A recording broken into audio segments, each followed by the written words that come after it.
Howdy, howdy, howdy, howdy. Howdy. Terry Tyler from Tupelo here. CEO, founder, creator, Mid-South Media, Inc. I want to talk to you today because it is my business and it is my nature to motivate, inspire, and get some of you lowly faggot cocksuckers to get on a good page, get on the good foot. No disrespect to gays, LGBTQ friendly, Jewish friendly, Muslim friendly, all people friendly. I had to go through a lot of pain and a lot of suffering to feel the upwelling of hate, to flirt with hate, to feel hate. I've said a lot of bad things in the past, but I owe a lot of good people. I'm proud to say today I believe I'm hate free in terms of bias, and I'm looking forward to working with people now. I used to have a lot of problems, and I was really harsh on candidates. I've run through a lot of them, from the poorest of the poor to actually pretty wealthy and smart people, high up people. And none of them worked out. None of them have worked out. Even my closest friends and associates, I mean, they'll help me. Don't get me wrong. I've got a nice support group. I'm blessed with one. And I've also been without one. I see the damages. I've been homeless. I was raised very poor in a Sacred Heart House, homeless shelters, Section 8. I know what a lot of these poor people are going through. And sometimes they get shat out. You know, they get bird boxed. They kind of get just rolled into the rollers, so to speak. And a lot of them, you know, they're not really well educated. And a lot of them, the older ones, it ain't their fault. And it ain't necessarily America's fault. A lot of people blame America. And I went through that phase where I hated America and I hated our country. And today, you know, a lot of great people and not so great people have tried to level the field and bring this information technology, which could be the very devil. I'm not saying it is, and I'm not saying it ain't. But I'm saying they brought it in here. We have access to information. We should. A lot of this information wasn't there before. You might could go to libraries, but a lot of people, it's like you go listen to B.F. Skinner. You know, I've taken psychology courses. I'm going to tell you right now, if you're watching this video and you're working with me for the first time, type in the comments below who you are, where you're from, why you want to work with me, and I'll see about working with you on a one-on-one or something later. Like I said, you got to be careful what you say. You're being monitored all the time. People are trying to pick my brain, but they don't want to pay. And I've had that. Like I said, the other day, I was out, you know, I've had situations where people want to rob me. I've had situations where people don't want to do what I tell them to do. You know, I've had situations where you pay a motherfucker and they're not necessarily going to do, you know, it's that bait and switch. And there's a lot of shady fucks out there. And you got to go through the shit. You got to wade through the human shit pile. I've had to. And like I said, I'm kind of in this area where I'm defining my own culture. I'm defining what I want my brand to represent, what I want to project to my investors, what I want to project to my potential employees, and what I want to project to the world. You know, who am I? You know, what am I bringing to the table? You know, what have I done? You know, what are these horrible, horrible things that people say? You know, Terry Tyler's a very bad man. You know, he's been known to get drunk. You know, he'll throw a beer at you. He'll pour a beer out on you. You know, he'll beat you up. He'll kill you. You know, Terry Tyler's been to prison. Some say he's crazy. I don't know. They say a lot of things. Terry Tyler said hate speech. You know, Terry Tyler gets a little rough in the bed. You know, there's some truth to a lot of these stories. There's a lot of myth, a lot of bullshit. And I'm here to kind of be more transparent with you. You got to understand, this ain't like the 60s. You know, that shit flew back then. That shit flew back then.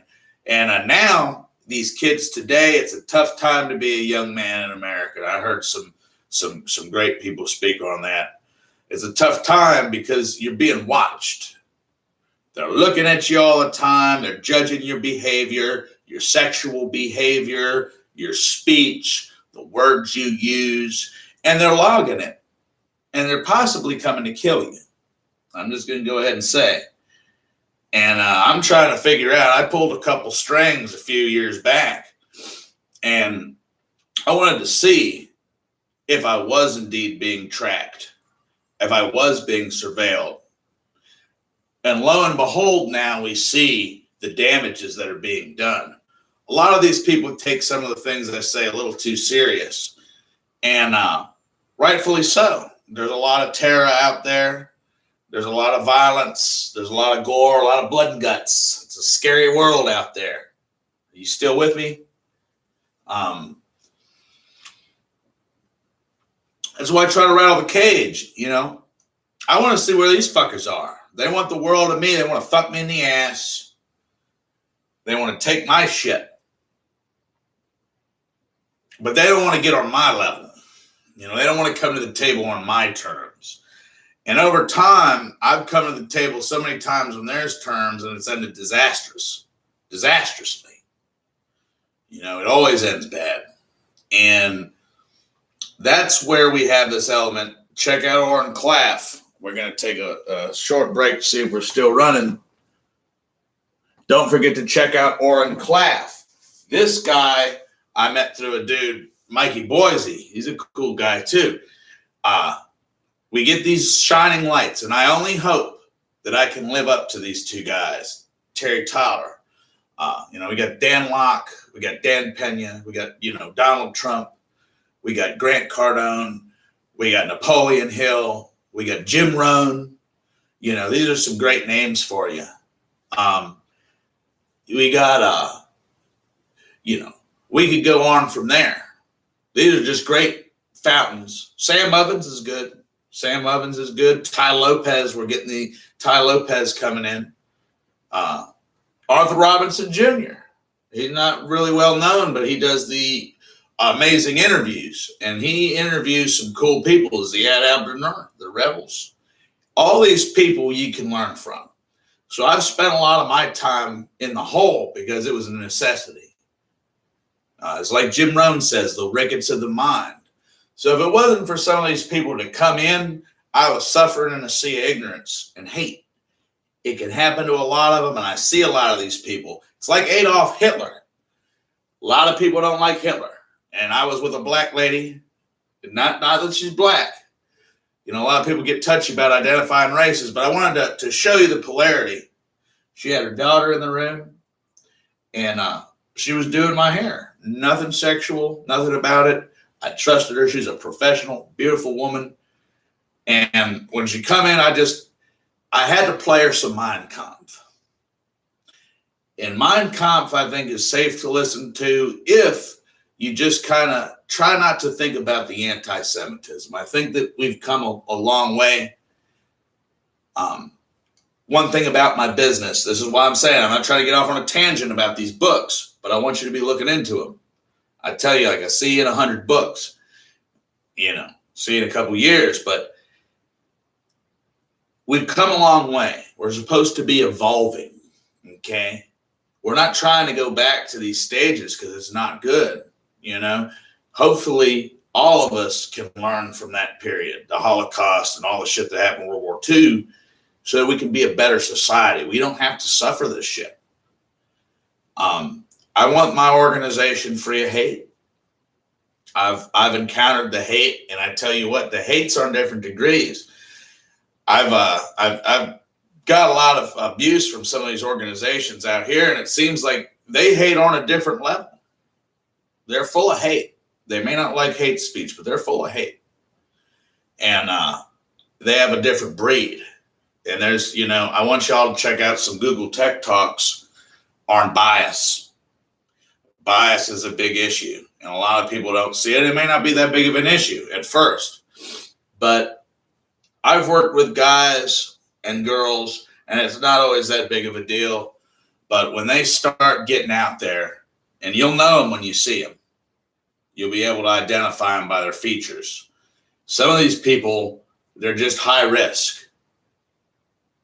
They're just out there. And I'm not saying that their lives are high risk. I'm just saying rolling with these motherfuckers is high risk. I've used to roll with them, and I still roll with them time and time again. I'm not saying there's anything wrong with rolling high risk. I'm a high risk motherfucker. But some people, they might get you in a jam.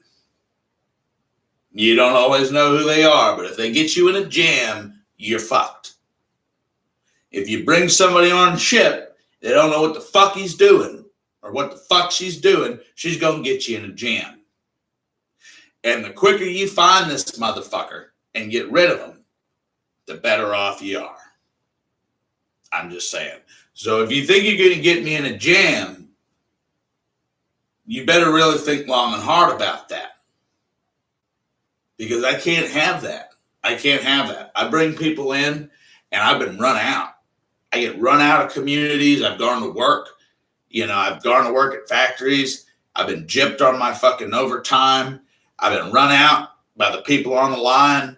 Like I said, I don't like talking to people. And it's best that you don't say too much, but you have to. It's the catch-22. You talk to a motherfucker, you're either going to get along with them or not. But I promise you this is one of the things, like I said, buy my book, Facing the Storm, Unlimited Motivation. Y'all buy enough of these, I'll write another. But you're on a countdown. As soon as you meet somebody, you're on a countdown to destruction. It's going to end bad. It's going to end bad. And if it doesn't end bad, you're lucky. I put it to you like my father once said. I've had a lot of fathers, but supposedly biological father. He said, 99, you may meet one person or 1% of people or one person in this world that's worth a damn, but 99% of them are shit. They're shit. They're junk. They're greasy. They're fat. They're sloppy. And we're not getting into hate terms. Like I said, we're BBW friendly, BBM friendly. If you're a fat fuck, that's okay. But what I'm saying is they're fat in the mind. Like C.T. Fletcher, there's you another one to look up for. They're fat in the mind. Their minds are fat. They're not into that deeper knowledge. And you can directly trace a lot of the things they say, and I love to read them. I've gotten into it. It's fun to read people, but it's not so because they're dangerous. They're disgusting. They're creepy, real creepy. And I'm hoping you're not one of those people. And if you are, that's okay. Don't run away from me. I'm creepy too. I was run out of the mall for being a creep. No shit. So, I'm not here to try to condemn you or judge you, but you are going to have to submit to me. And I'm going to have to break you in, depending on who you are. I'll assess where you are. If you're like a venture capital person, and a lot of them, they're sharks, and I may not want to deal with them. I may not want the money. But if you're up here and you're interested in working with me on sort of like a board member, you want to be a member of my board, you're like a mentor. You're coming in, you want to mentor me, and you want access to, say, equity in the company. You want to have share. I've got a certain amount of shares issued. I'm looking for a CFO. I'm looking for a CIO. I'm looking for a VP. I really don't know. I'm looking for a few other officers, but we get into getting officers on board, and it ain't no different. I mean, just because people have money don't mean they have scruples. Remember that. Just because people have money don't mean they have scruples.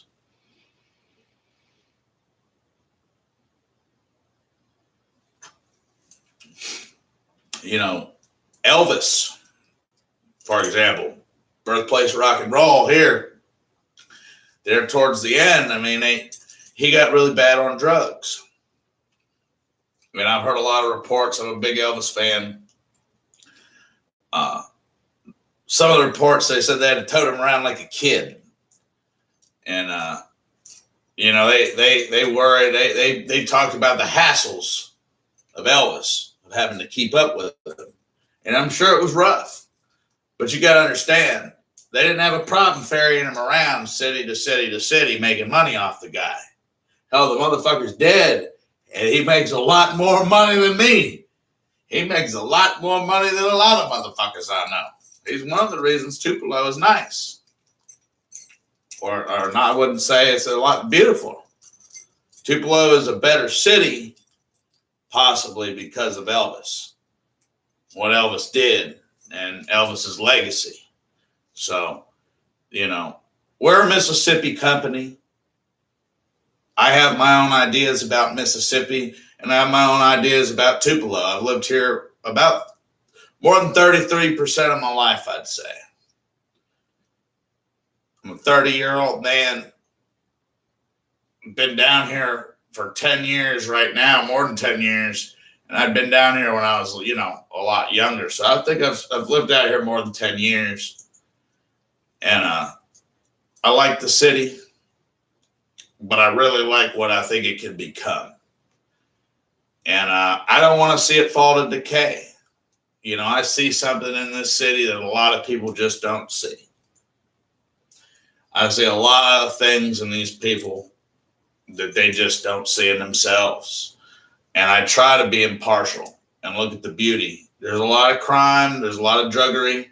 Not that there's anything wrong with druggery. That's another issue that I'm trying to work on. And we're dealing with a lot of things. We're trying to do this legislation by 2021. I work with some people. And, it's hard to get everybody working together. There's a lot of people that want to push.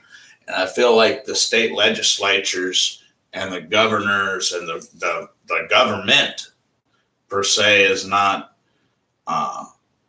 they're like, show me what you got.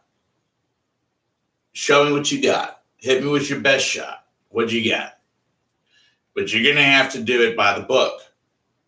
And you have to do it right. And let me tell you what, I've had to study a lot of that shit. It will eat up a lot of time. And it's nice to have somebody to work with. But sometimes if you don't have somebody to work with, like I said, they can give you some advice, but they're not always prepared to roll up the sleeves. And a lot of them talk from a holy hill. They want to own you. They're the big fish. They're the big dick. They're the big clit. They want to rub it in your face. They want to piss you in. And it's like, well, I want to piss you in. And it's like, well, maybe we just piss on each other. And if that worries you, that there may be some weird stuff going on. I'm just going to tell you. And it's hard because, in my opinion, you listen to Jeff Bezos a lot of times. I don't know, check him out too. He talks about like people and how they're important in companies and how, streamlining the working together.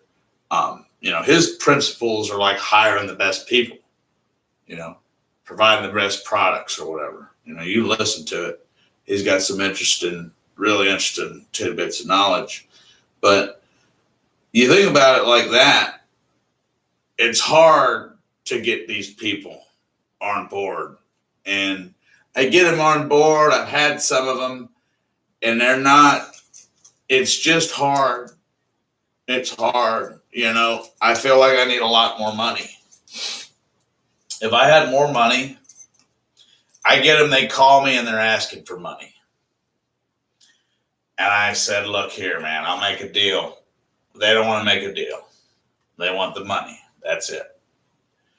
I get some fuckers that don't have no money, and they ain't going to do what the fuck I tell them to do. They don't respect me. They don't like my hair. I look like a transient. They don't like the idea of submitting to my ethos. And then I get these fuckers up here. They won't work with me.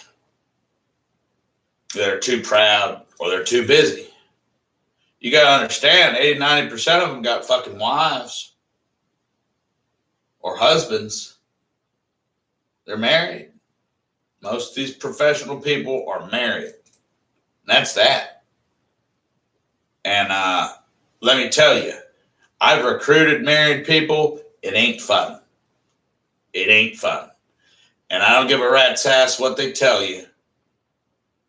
I'm not into recruiting married people. I tried to work with them, but after a while, it turns into a problem. Married people, in my opinion, yeah, I may vet you, I'll work you, but it's a no-go. It's a no-go. You're going to go and you're going to work with whoever you want to work with, because this is my opinion on married. One's going to go back, there's going to fight, there's going to bicker, there's intel leakage. You've got just, it's a danger. It's a security vulnerability. It's a security threat. It's not my opinion. Like I said, I may have to. I don't mind working with married people. It could be a good deal. It could not be a good deal. You never know. But that's just an opinion of mine. If I had my preference, I don't do married. And, I'm not trying to give you all the nuggets and the gold. We're just trying to find out who's who out here. Time is short. You either want to work on a great project or you don't want to work on a great project. And like I said, I'm open for investors. I've gone through this. Like I said, I went through this 5, 6, 7, 8 years ago. More than that. Nobody wants to invest. And I've gone to these crowdfunding platforms. I'm not going to mention any names, but I've tried about all of them. And what they do is they take your shit and they don't do nothing. There ain't no money. So it ain't no different than submitting for venture capitals. Fuck that. They want all the intimate details of your plan, but they're not willing to fund it. So, I want warm bodies. I need warm logs. If you're willing to work, I'll try to work you. But you got to work, and you got to be prepared to deal with some of my personality problems. I ain't the best guy. I'm trying to be a better man each day.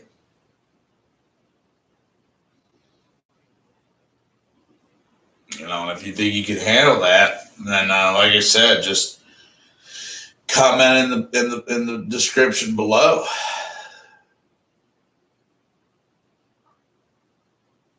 Because I need you.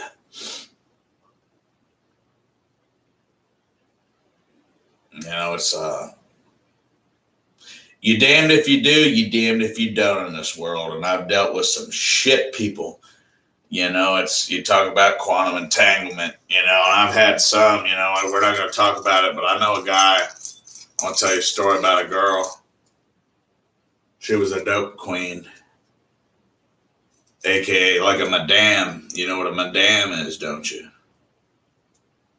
A madam, like a lady hustler,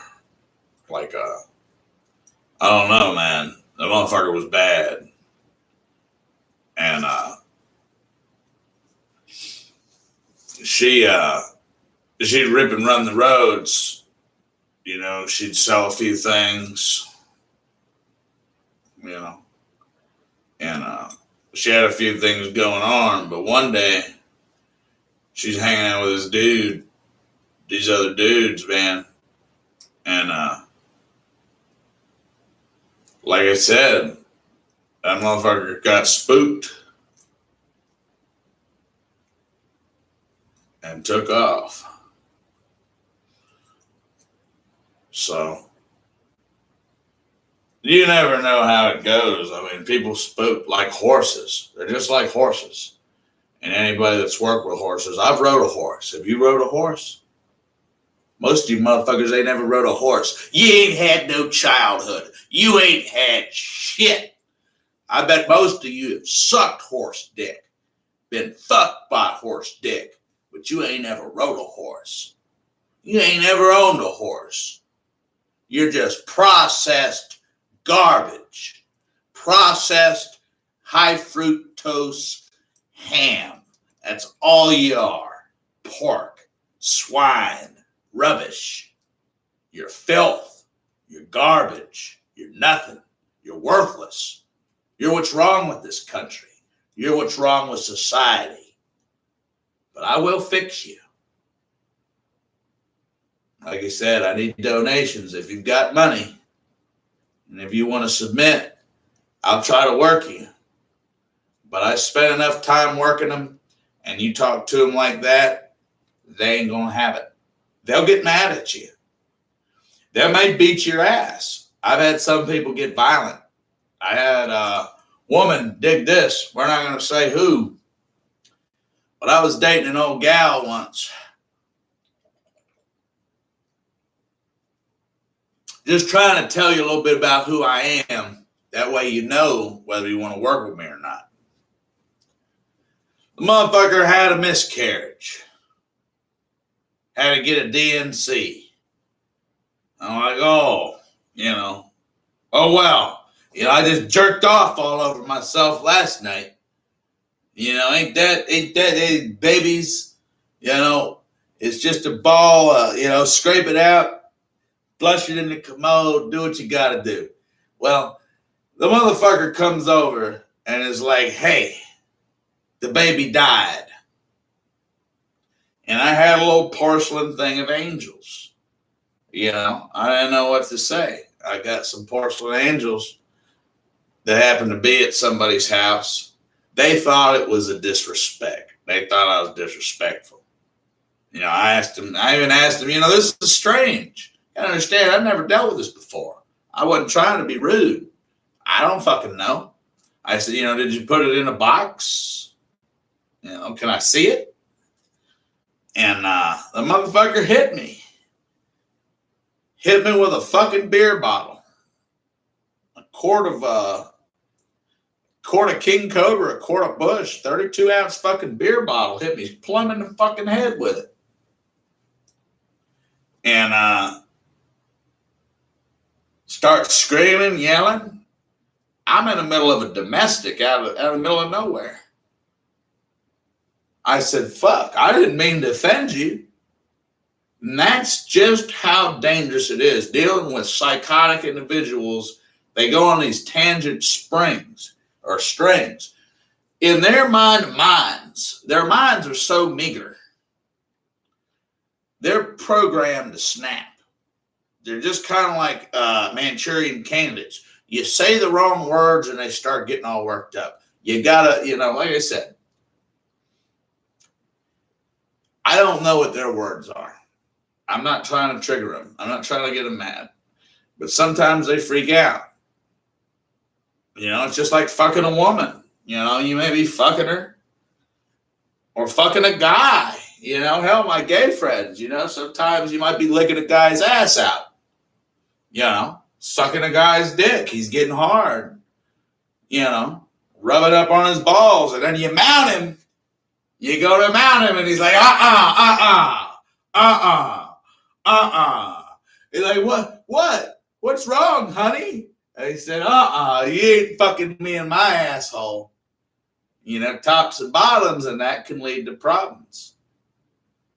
It's like, man, I've been sucking your dick, licking your ass,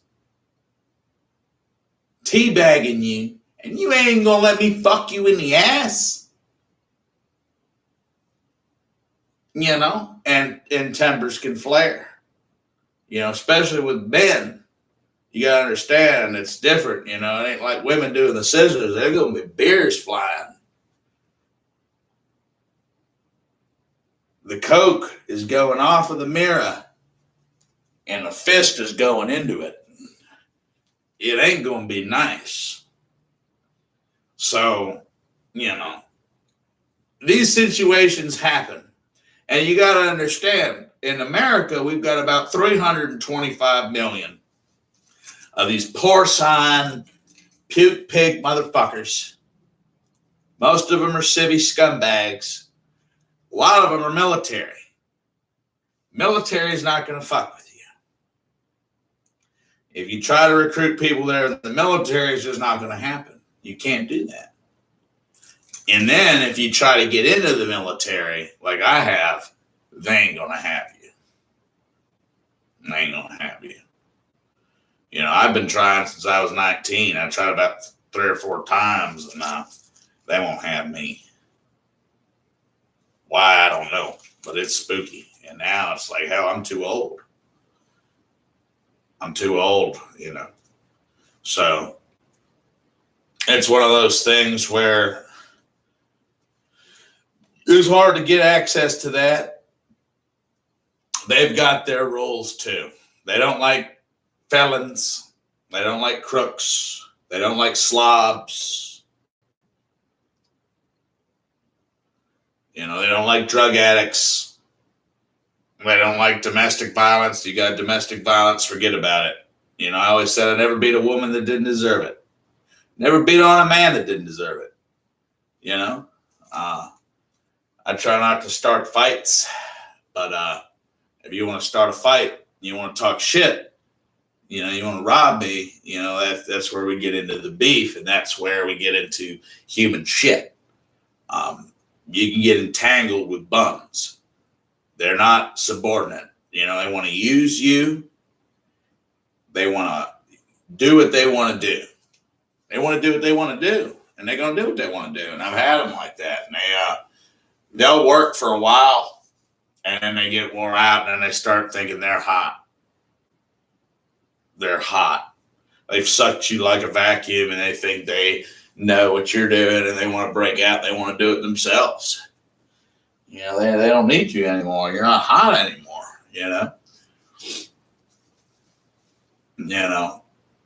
They're going to suck your blood. They're going to eat your lunch. They're going to shit you out. And a lot of times, these high salary motherfuckers, you can't, you don't even know where they are. You don't even know where they are. It's like it's not a merit. There's no merit in it. No merit at all. And I'm like, look, if you can't operate with me like this, then I don't feel like operating you with money. What do you want me to pay you? So you do a half-assed job and bitch? So you go rat? Fucking rat. And I seen a construction man. I seen this man for about 11 months, and I seen what it done to him. And I see employees, and I hate to say, I worked with a guy for a short period of time, just helping him out, through the grapevine. He didn't like drinking on the job. He didn't like drugs on the job. And a lot of people there, hell, they drank and they drugged, but they didn't drink and they didn't drug on the job. He wouldn't have it. He was professional. He was a great guy. And, he worked for these people, and he built houses. He did whatever he did. And then, he had to get his crew together. And, I seen tons of employees. I seen it with other guys too, in construction. I seen it in manufacturing. I seen it in food service. Tons of them. Oh, the baby's sick today. They make enough money for the week, and they leave you high and dry. They walk. They waltz right off the fucking job site. They ghost out. I said, like my rabbi, Yom Tov, he says, he's had some runners. I don't know exactly what he meant by that. But, my interpretation, runners, they're in there for a minute. You're talking to them, I'm talking about the middle of the sermon, motherfucker get up and walk out. they're out. I gotta get to my wife. I gotta get to my meeting. I gotta go to work. We're late. I gotta go. And it's like, all right. So you're running on me. You jumping ship? Are you out? Because if you're in, you're in. If you're out, you're out. Get the fuck out. If you gotta go, get the fuck out. And as far as that goes, I don't know what else to say. I don't know how to get it any plainer, because I have people that put me in some jams, fucked me over, stole my food, stole my phone. I've had motherfuckers rip me off our bag, come in, take my dope. Whores that come in, fuck you. You snuggle up with the bitch, drink, wake up, the bitch is gone, the dope is gone, the money's gone, and even the fucking pizza at the fucking hotel fridge is gone. Everything is gone. That's what you get for slipping. But think about it. How in the fuck are you going to work with somebody? It's like, well, I worked with this cocksucker for, it ain't no different than marriage. I see the motherfucker, I talked to this guy, a country guy, down south, Mississippi. I'd call him a good old boy. He's a good old boy. Big old house, Deers on the wall, four-wheeler. This guy had some loot, and he was a good old guy. And I think it happens a lot. It ain't just him. This is a testimonial. I ain't going to say the motherfucker's name, but he got into divorce. And this was the time I was going through a breakup that I'd been in for about a year or two. And it was bad. This guy was in for about 7 years.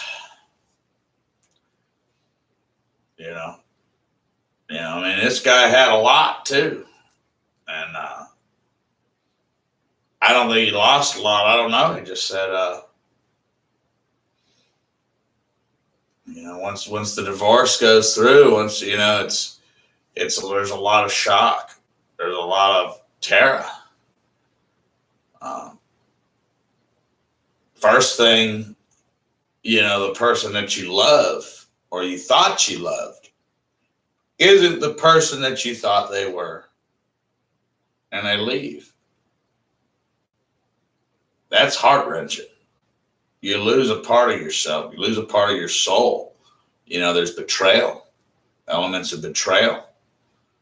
Then, it's like, hey, I've been being lied to. Been being fucking lied to this whole time. I've been led on. And that's just the start. A lot of times, that's if you're lucky. Then comes the legal process, the litigations, the alimony. They want to take the dogs. I love my dogs. These are my hunting dogs now. This motherfucker, these are my hunting dogs. I want the dogs. And I want the kids. You can sail all the weekends, and we're garnishing your paycheck, and we're selling the house.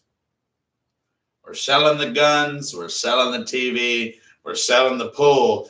I just meant Johnny Big Dick. And me and Johnny Big Dick are taking the kids, and we're moving. Well, a lot of men kill themselves. They die. And that's just how it goes. And the guy he said he went through a period about a year or two. He was mad. And then after a couple of years, he was like insane. And he drank. He was at the bar. It took him a couple of years to get over it. And It left a bad wound on that guy. I think he's got him a good gal now. I don't know, but I've spent years with them, and they start to get indoctrinated. You can't control them. You gotta, they do what they do. I'm talking about relationships and women. By the way, if you're a woman here, you get treated right. If you're a guy here, you get treated right. Do what you do. If you feel creeped out, you just go. I'll try not to do anything crazy. But I've had some as dates. Every day there's somebody different. And you work with them, you stay with them after a while, but it's like everything's trying to steal them away. And I've had, like I said, these things that come in, they try to fucking steal your woman. The media, the people, the outside world is trying to drag it away. And it's kind of like that with, I guess, employees. Dude was always worried about something else. People was always worried about something else. A builder comes in and he's talking. Next thing you know, they're over there talking, smoking cigarettes, drinking Cokes. And it's like, man, it takes me a while when it's cold to get warmed up. I'm trying to get warmed up here and get the job done. We just now start working, and now everybody wants to sit around. I said, don't bitch. And no bitch at payday. I said, don't bitch. Don't bitch. You're doing a poor job managing. And you tell them that, and then you get fired. They don't want to hear it. So, like I said, people are the worst thing. They're the origin of the feces. You can find a way around them. Like I said, nowadays it's all automation, AI. And, there'll come a day you don't have to worry with them. But for now, if you're trying to get money before the Armageddon, you're going to need them. That's all I got for you.